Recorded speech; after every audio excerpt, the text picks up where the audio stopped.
नमस्कार। आज हम एक ऐसे टॉपिक पर बात करने वाले हैं जो हम सबकी जिंदगी से जुड़ा है, दवाइयों का मायाजाल। ये एक ऐसी दुनिया है जहां कभी-कभी ऐसा लगता है कि इलाज से ज्यादा बिजनेस पर और जरूरत से ज्यादा दवाइयों पर जोर दिया जा रहा है। तो चलिए इस पहेली को सुलझाने की कोशिश करते हैं।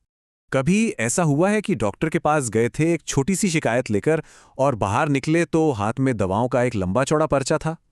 ये एक ऐसा अनुभव है जो शायद कई लोगों ने किया होगा और यही हमें सीधे आज के हमारे विषय पर ले आता है। तो इस मायाजाल को समझने के लिए हमें इसके 5 सबसे बड़े जालों को पहचानना होगा। ये वो तरीके हैं जिनसे मरीज अक्सर इलाज के एक ऐसे चक्रव्यूह में फंस जाते हैं जिससे निकलना मुश्किल हो जाता है। आइए एक एक करके इन्हें देखते हैं। पहला जाल है पॉलीफार्मेसी। इसका सीधा सा मतलब है एक छोटी सी बीमारी के लिए भी 5-6 तरह की दवाइयां लिख देना। इसमें मेन दवा के साथ साथ एक गैस की गोली, एक मल्टीविटामिन और कभी-कभी तो एक एंटीबायोटिक भी जोड़ दी जाती है जिसकी शायद जरूरत भी न हो। और इसका असर सीधा सेहत और जेब दोनों पर पड़ता है। लेकिन इन सब में एक जाल ऐसा है जो सबसे ज्यादा खतरनाक है। एक ऐसा जाल जिसका असर सिर्फ एक इंसान पर नहीं बल्कि हम सबके स्वास्थ्य पर पड़ सकता है, और वो है एंटीबायोटिक रेजिस्टेंस। अब सवाल ये है कि ये होता कैसे है। देखिए, जब हम छोटी मोटी सर्दी जुकाम के लिए एंटीबायोटिक ले लेते हैं या फिर जैसी थोड़ा ठीक महसूस हुआ कोर्स बीच में ही छोड़ देते हैं, तो होता क्या है कि जो बैक्टीरिया बच जाते हैं ना, वो पहले से भी ज्यादा ताकतवर हो जाते हैं और इसका नतीजा बहुत खतरनाक है।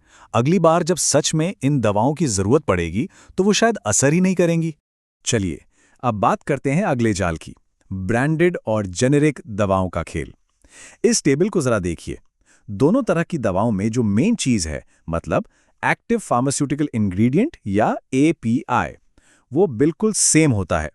मतलब बीमारी ठीक करने वाला तत्व एक ही है, लेकिन फिर भी कीमत में जमीन आसमान का फर्क क्यों? वजह है मार्केटिंग और बड़े बड़े विज्ञापनों का खर्च, जिसका बोझ आखिर में आम इंसान की जेब पर ही पड़ता है। अच्छा, अब आते हैं एक और बड़े सवाल पर। आजकल मार्केट में हर तरफ हेल्थ सप्लीमेंट्स और न्यूट्रिशनल पाउडर्स की बाढ़ आई हुई है, पर क्या सच में हम सबको इनकी जरूरत है? टीवी पर, इंटरनेट पर, हर जगह विज्ञापन ऐसे दिखाए जाते हैं जैसे इन सप्लीमेंट्स के बिना तो सेहतमंद रहना नामुमकिन है।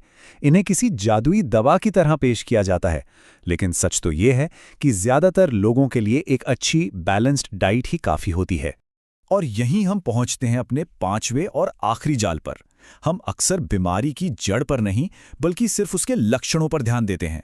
मिसाल के तौर पर एसिडिटी हुई तो झट से एक गोली खा ली, आराम तो मिल गया, पर यह तो एक टेम्पररी इलाज हुआ। असली इलाज तो उस वजह को ठीक करना है, मतलब अपना खान पान और लाइफस्टाइल सुधारना। वरना क्या होगा, हम जिंदगी भर इन दवाइयों के चक्कर में ही फंसे रह सकते हैं।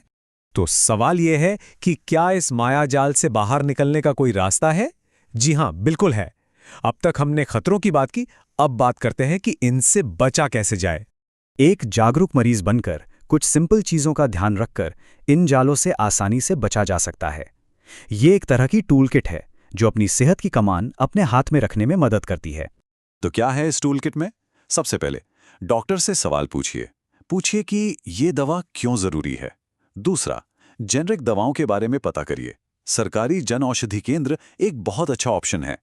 तीसरा, अपनी लाइफस्टाइल को पहली दवा बनाइए, मतलब अच्छा खाना, एक्सरसाइज और योग। और सबसे जरूरी चौथा पॉइंट, इंटरनेट पढ़कर खुद के डॉक्टर मत बनिए, ये बहुत खतरनाक हो सकता है। अब इस पूरी बातचीत को खत्म करने से पहले एक बहुत जरूरी बात समझ लेते हैं ताकि कोई गलतफहमी ना हो। ये समझना बहुत बहुत जरूरी है कि दवाइयां हमारी जान बचाती हैं। सीरियस बीमारियों में इनके बिना काम नहीं चल सकता। तो आज हमने जो भी बात की वो दवाइयों के खिलाफ नहीं है, वो है इनके गैर जरूरी इस्तेमाल और बाजारीकरण के खिलाफ। याद रखें, कोई भी दवा डॉक्टर की सलाह के बिना ना तो शुरू करनी चाहिए और ना ही बंद। तो इस पूरी चर्चा के बाद एक सवाल है जो हमें खुद से पूछना चाहिए। अगली बार जब सेहत से जुड़ा कोई फैसला लेना होगा तो वो एक सवाल कौन सा होगा जो हम जरूर पूछेंगे? सोचेगा जरूर, क्योंकि एक छोटा सा सवाल एक बहुत बड़े बदलाव की शुरुआत कर सकता है।